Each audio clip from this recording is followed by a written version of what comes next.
ऐकल्याशिवाय दुनियेच्या झाली जरी बदनामी, हे काय कमी मजेसाठी मी तुम्हा आवडलो आहे, अशा पद्धतीचा अध्यक्ष महोदय एकंदरीत परिस्थिती आहे की आता सगळ्या मंत्र्यांना, अजित पवारांना शरण त्या ठिकाणी गेल्याशिवाय त्यांना पर्याय नाही। मला एक कळत नाही, ते इतक्या वेळेला अर्थमंत्री होते, मग अर्थमंत्री ज्यावेळेस अर्थसंकल्प सादर करतात त्यावेळेस काही त्या बाकीच्या मंत्र्यांनी काय त्या अर्थमंत्र्यांना शरण जायचं असतं का?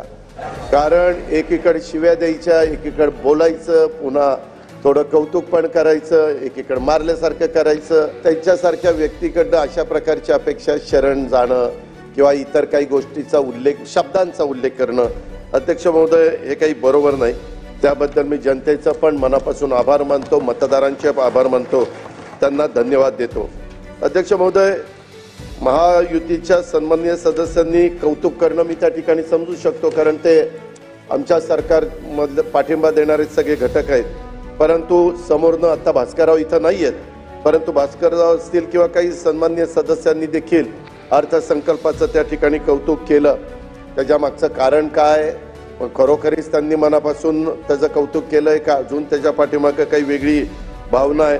परंतु एकंदरीत हे सगळं कौतुक केल्यानंतर माझ्यासारखा कार्यकर्ता अध्यक्ष महोदय भारावून त्या ठिकाणी गेलेला आहे। जयंतराव आता नाही आहेत, परंतु सन्माननीय सदस्य जयंतराव पाटील साहेब नेहमीच त्यांच्या स्वभावाला अनुसरून कौतुकाला एक उपरोधात्मक अशा प्रकारची झालर देण्याचा त्या ठिकाणी प्रयत्न करत असतात। आणि आज ते नाही आहेत, त्याच्यामुळं आता रोहित इथं दिसतोय, एकच दिसतोय, आज तर कोणी दिसतच नाही। बापूसाहेब आहेत, राजू खरेजी आहेत, अभिजित आहेत, ठीक आहे, आहेत थोडेसे आहेत।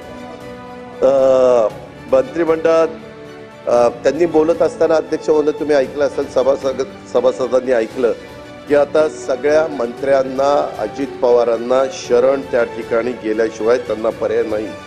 मला एक कळत नाही, ते इतक्या वेळेला अर्थमंत्री होते, मग अर्थमंत्री ज्यावेळेस अर्थसंकल्प सादर करतात त्यावेळेस काही त्या बाकीच्या मंत्र्यांनी काय त्या अर्थमंत्र्यांना शरण जायचं असतं का? खरं त्यांच्यासारख्या व्यक्तीकडनं अशा प्रकारची अपेक्षा शरण जाणं किंवा इतर काही गोष्टीचा उल्लेख, शब्दांचा उल्लेख करणं अध्यक्ष महोदय हे काही बरोबर नाही।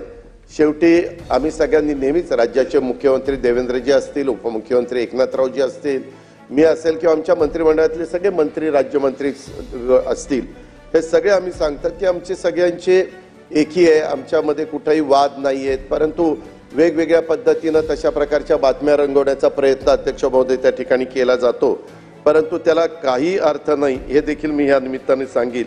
एकंदरीतच हा अर्थसंकल्प मांडत असताना काहींनी अशी पण टीका केली, बडा घर पोकळ वासा, असं काही जण थांबले, काही जण म्हणले मारल्या थापा भारी केला महाराष्ट्र कर्जबाजारी, असंही काहींचं म्हणणं आहे। मी या सगळ्यांच्यावर अध्यक्ष महोदय येणार आहे, कारण काही जण पहिल्यांदाच आमदार झालेले आहेत किंवा कदाचित अर्थकारणाची जास्त माहिती नसेल म्हणून त्यांनी तशा पद्धतीनं वक्तव्य केलं असेल, परंतु काही लोकांनी काही लोकांनी अर्थसंकल्पाचा विचार करून सादर केलेला संतुलित अर्थसंकल्प आहे अशा प्रकारची पण प्रतिक्रिया ही राज्यामध्ये उमटलेली आपण त्या ठिकाणी पाहिली। माझा उत्साह वाढवण्यासाठी मला एकच म्हणावंसं वाटतं अध्यक्ष महोदय, ऐकल्याशिवाय दुनियेच्या झाली जरी बदनामी, हे काय कमी मजेसाठी मी तुम्हा आवडलो आहे, अशा पद्धतीचा अध्यक्ष महोदय एकंदरीत परिस्थिती आहे। कारण एकीकडे शिव्या द्यायच्या, एकीकडे बोलायचं, पुन्हा थोडं कौतुक पण करायचं, एकीकडे मारल्यासारखं करायचं, असं करायचं नाही। चांगली लोकशाही आहे, आपण आला त्याबद्दल धन्यवाद। अध्यक्ष महोदय 12 मार्चला स्वर्गीय यशवंतराव चव्हाण साहेबांचा जयंतीच्या दिवशी मी सकाळीच कराडला गेलेलो होतो आणि प्रीती संघावर जाऊन त्यांच्या समाधीचं